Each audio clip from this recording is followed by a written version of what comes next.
Patrick, and I'm an alcoholic.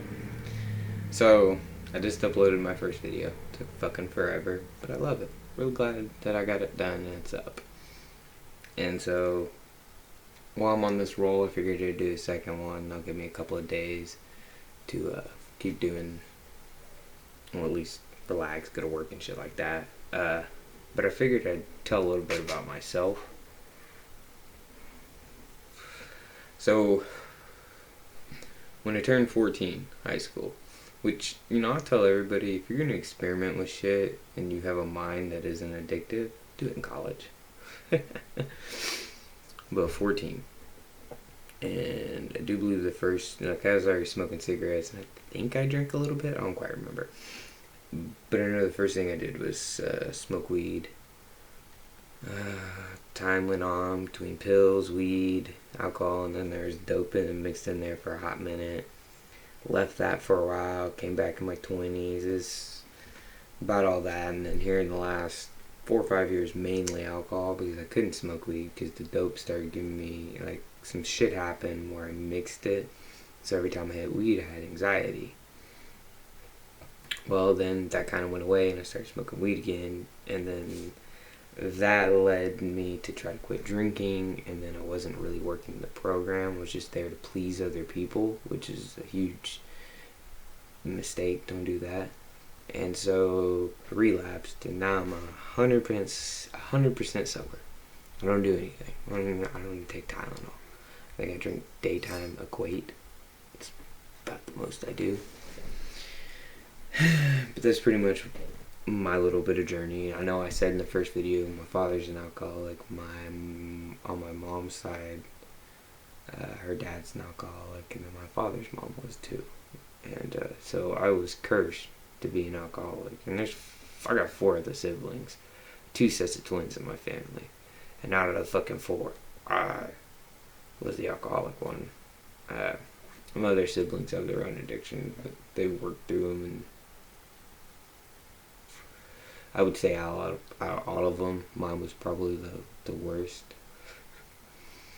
I'm not saying it's like competition or anything, but I did a lot of fucked up shit. And so, I think my girlfriend's stirring. Hopefully she won't wake up.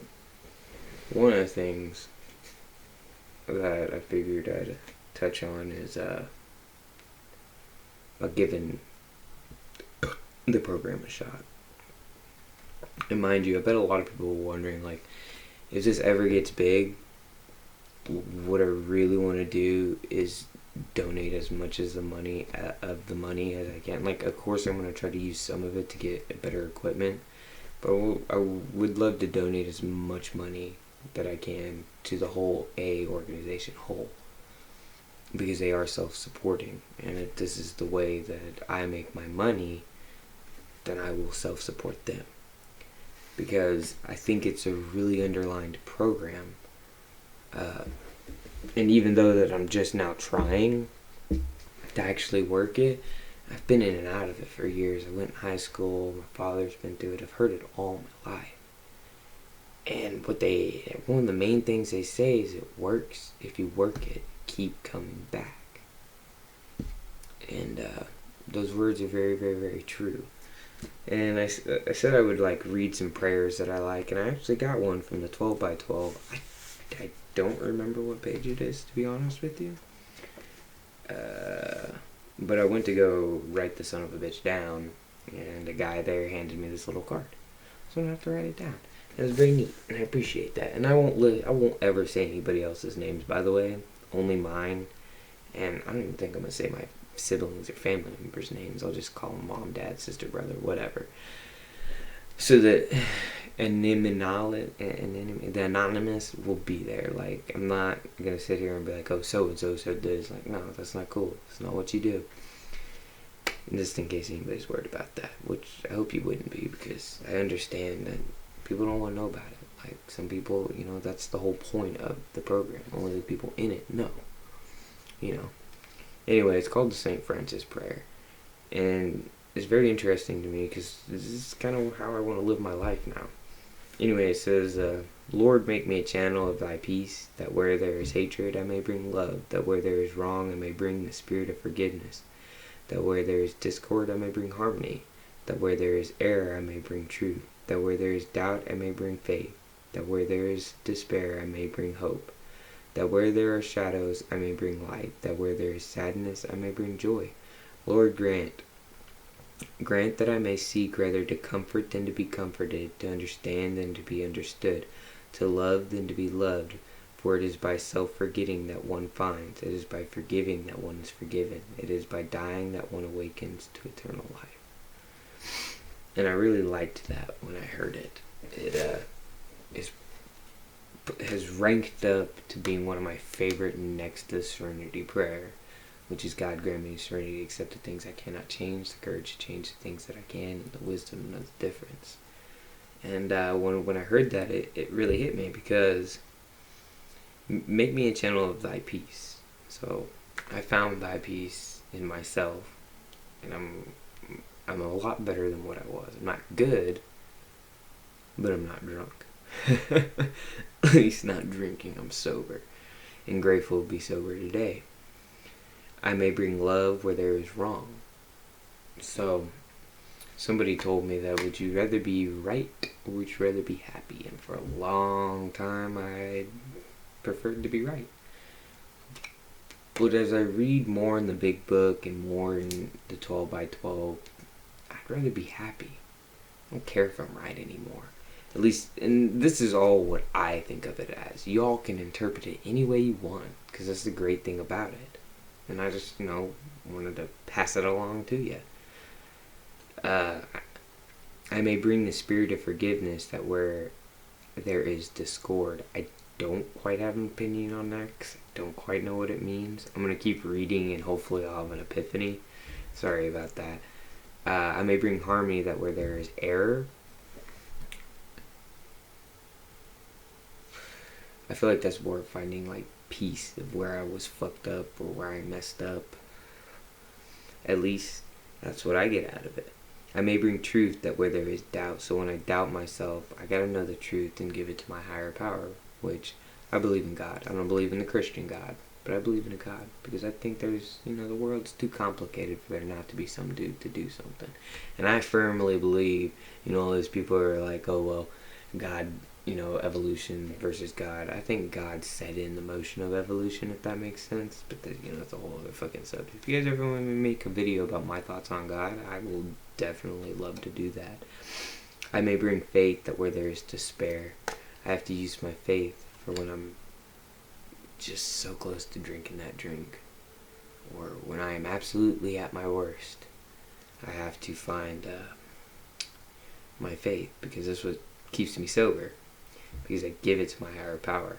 I may bring hope where there are shadows, and the shadows will fuck you up. I lived in darkness for a long time. It's kind of like Bane. I wasn't born in it, but I lived in it for a long, long, long time. And hope is a very powerful thing. Don't you ever forget it. Because if you let your hope die, your fire dies. And if I ever make a lot of anime references, sorry, big anime fan, almost said the Will of Fire, or like All Might's fucking fire when his flame almost went out, fighting all for one. Oh man, shit. That's a whole other different subject too. Big anime fan. And I relate a lot of my shit to anime because I grew up with it. I may bring light, that where there is sadness. So when I get sad, I have to find my light, and currently that's my girlfriend, my wife, my fiance, the love of my life. She brings my light. So when I'm sad, I talk to her. I talk to other people too, but mainly her. I may bring joy. Lord, grant that I may seek to rather comfort than be comforted. For the longest time, I wanted people to feel bad for me because I was an alcoholic, and that's not really right. I find more, I feel better when I comfort others, and that's why I talk and tell my story, and listen to other people's story too. And again, this is all just what I think of it as. To understand and to be understood. I'll never be understood except by other alcoholics. And so I'd rather try to understand. And one of the things I've been working on is trying to think of, well, I don't know how this person's day went. I don't know what happened to them that day. So I try to factor that in more and more so I'm not a complete fucking asshole. It's point blank. I don't know if, they lost a family member, they're just having a bad day, and I try to take that in consideration now. And, the old man, he wouldn't give two fucks. Not one bit. To love than to be loved. We all want to be loved. But I feel a lot better when I give out love. And I feel like I've done pretty good. At least I tried my best. Man, and when I get to talking, my cigarettes go the fuck out. For it is by self-forgetting that one finds. And now this whole prayer kind of fucks with me, because a lot of it kind of contradicts what it says in the book. So like it says, for it is to be self-forgetting that one finds. I think that self-forgetting is like forgetting yourself, and I may be just literally reading that way too literal. And one of the biggest things is keep it simple, stupid. And maybe I'm overcomplicating it and reading too much into it. But that's what I get. But I wouldn't forget my past because I wouldn't have made it to this point without it. And it is by forgiving that one is forgiven. That one I do understand, at least I think. And one of the things you do is you go make amends. Whether the person takes your forgiveness or not, you went and did it. Because you can't, and that's, goes back to serenity prayer. I can't control how someone else feels. I can only control how I feel. And so, I can at least,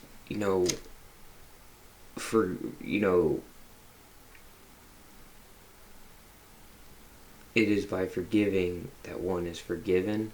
I don't know, that's at least what I get out of it. And then it is by dying that one awakens to eternal life. And I don't think dying means literal. I think in my alcoholism that I was dead. Because I kind of stopped and let the world turn without me. And if you guys want to know, you can't see it. Daily Reflections. That's my father's. This is my big book. This is my grandmother's. And currently this Christmas, my mother's going to buy me my own 12 by 12. And I'm very excited about it. Because that is where this prayer came from. And that's, if you guys want to look at that. And, it's got the little recovery bullshit. It was too blurry. Doesn't matter. Oh, my PC battery's running low. I just bought this PC, so I'm running the battery all the way down. So hopefully it doesn't die in the middle of fucking doing this. I think one of the things I want to try doing is actually sitting down and doing a separate series of just reading through the big book. Because I need to do that anyway, and I think this would be the easiest way to do it. But my sponsor, which one of the things I didn't do, which I highly recommend they do, even if it's a temporary sponsor. If you start going to AA meetings, I highly recommend getting one. My sponsor is very interesting because I knew him from my past. And he has been clean and sober for 2 years, and I strive for that. He's such a strong guy. And he reminds me of my oldest brother. And, it's crazy because I knew him back in his addiction. And it's just wild how the world comes full circle. It's crazy. So fucking crazy. Anyway, he told me to go read the doctor's opinion. I keep saying the doctor's note. It's not the fucking doctor's note. But I did underline some stuff from the doctor's opinion. I got 1 minute left. Oh, goodness. One of the things was, in nearly all cases, these ideals must be grounded in a power greater than themselves if they are to recreate their lives. Our lives were unmanageable. Mine was, at least. And so was everybody else's coming in the program. Once you admit that, then it's a little easier. These men were not drinking to escape. They were drinking to overcome a craving beyond their mental control. Yeah. A lot of times it was to escape. There was a lot of times that it was just gluttony. It's just, I had to. But other people will tell you, it was to run away and all that. Mine was a little bit of both. It just depends on who you get. They are over remorseful and make many resolutions, but never a decision. always apologizing, but never making a change. This time around, I'm making a change. Because I need to do better.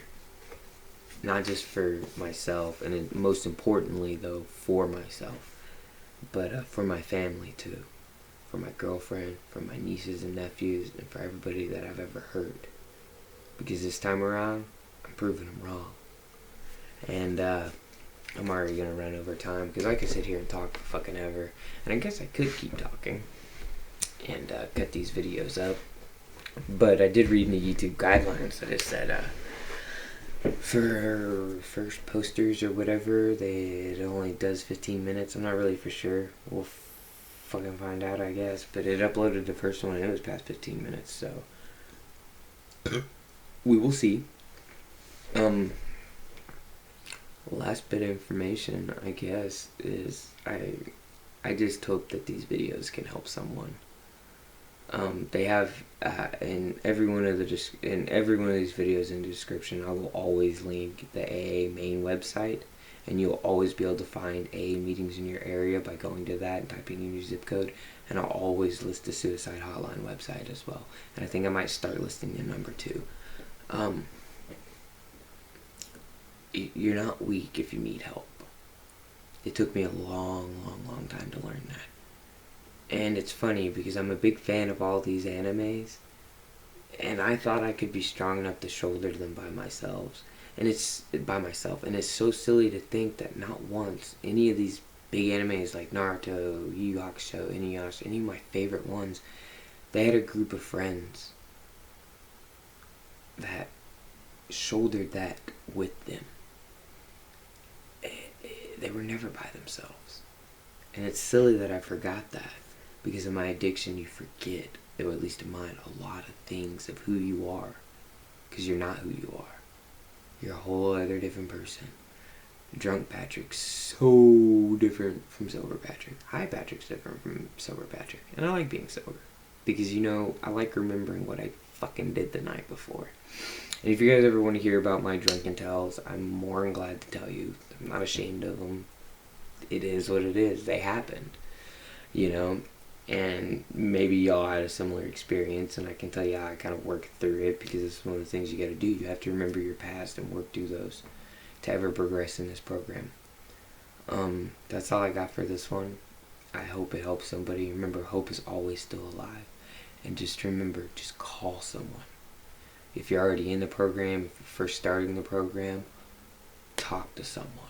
If you're afraid you're going to take that drink, call someone. Every AA group has a call list.